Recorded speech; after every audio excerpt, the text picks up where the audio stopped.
When it comes to what we do know about radiofrequency radiation and DNA damage, studies have been done, not in the United States, I should add, on DNA in persons residing close to base stations, such as the ones you will be soon asked to approve.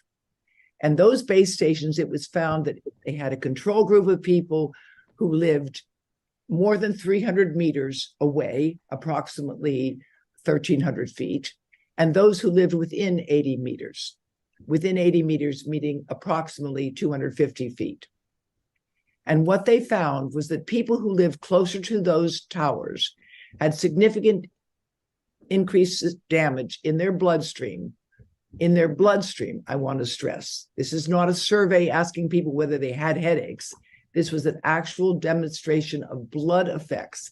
And there were a number of biochemical markers in the blood that were found to be elevated, consistent with what we call degenerative processes, inflammatory processes, the same kinds of things that are thought to be precursors to cancer, including DNA damage.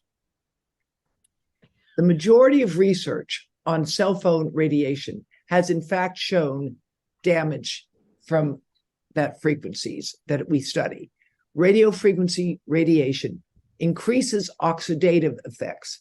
Free radicals are formed, and these can have been associated with a whole host of genetic and neurological damage.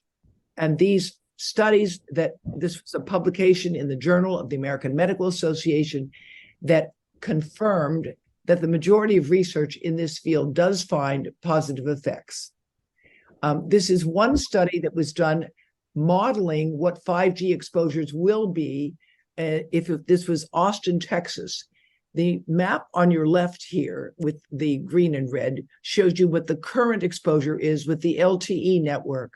And that involves towers that are located generally tall on buildings and away from people. That is what they're supposed to be located.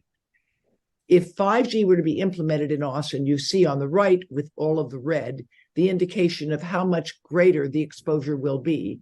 And based on this study, which was published by the IEEE, which is the Professional Electrical Engineers, this study said that 5G mobile networks cannot yet be classified as safe. And that study was among many that was ignored by the FCC. If you look at this imaging here, this is the virtual family, which is used in medicine today to set standards for surgery and for testing of devices.